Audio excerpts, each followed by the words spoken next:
And I just also want to thank God kasi today I had my OB appointment. And I finally got the letter clearing me to fly out. Kasi every OB appointment... More! Yee!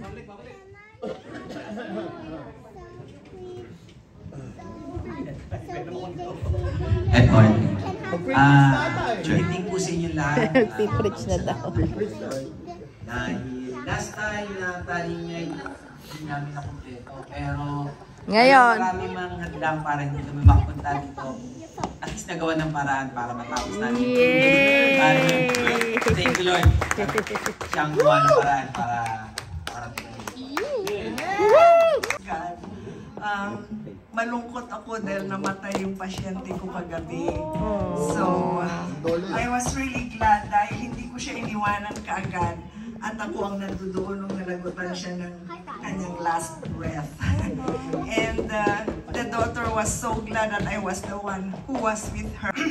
So, masaya naman ako dahil 2 months ago, na-sharean ko siya. Yay! At saka tuwang-tuwa siya.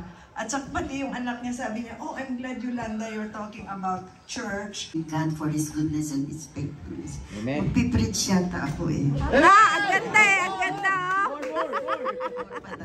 I thank God talaga kasi for how many months, the last year, back and forth kami ni Oli, my husband, going to emergency, papatayin yung tube niya, sa surgery na naman siya. Parang how many months na hindi kami pumupunta sa emergency. Yay! So I thank God for that. And boy, ako'y kakanta sandali. Anyway, nagpapasalamat ako sa dumating na yung 2025. Si Mrs. talaga. 2024 was okay. Madaming trials, tribulation, you know, here and there, back and forth. Thank you. Yeah. About peace pala. 3 weeks, wala siya. Praise God. Thank Amen. you. Nagpapasalamat ako sa Panginoon dahil nakasama ako dito. Yay! Palagi na. Yay! Sabi ko nga po sa Panginoon na sana Lord matapos ko hanggang Friday. Natapos. Yay! Pag-uwi ako sa bahay, pagod na ako. Kahit noon pa, wala pa silang asawa, talagang hindi ko sila nakalimutan itaas sa Panginoon.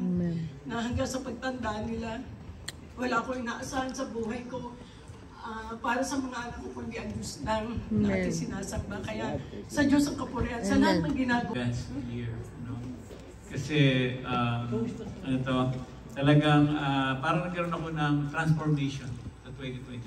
Especially nung umuwi ako. Ma-meditate ninyo, ma-absorb ninyo, ma-internalize ninyo.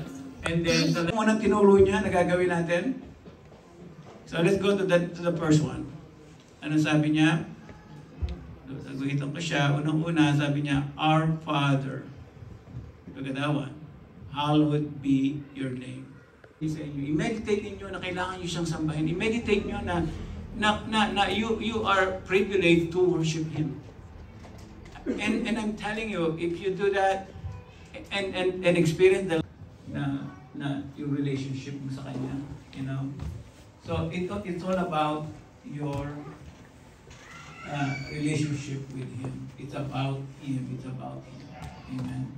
So as we come before the Lord,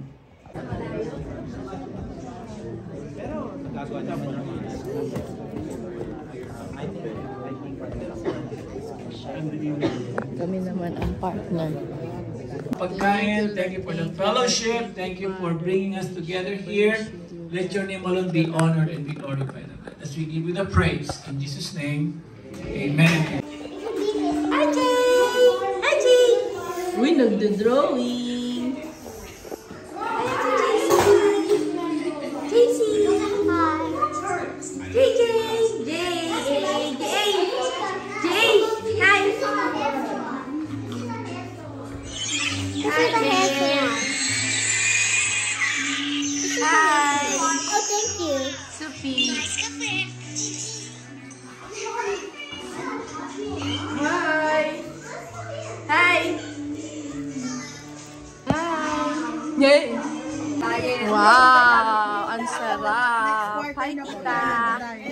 beautiful.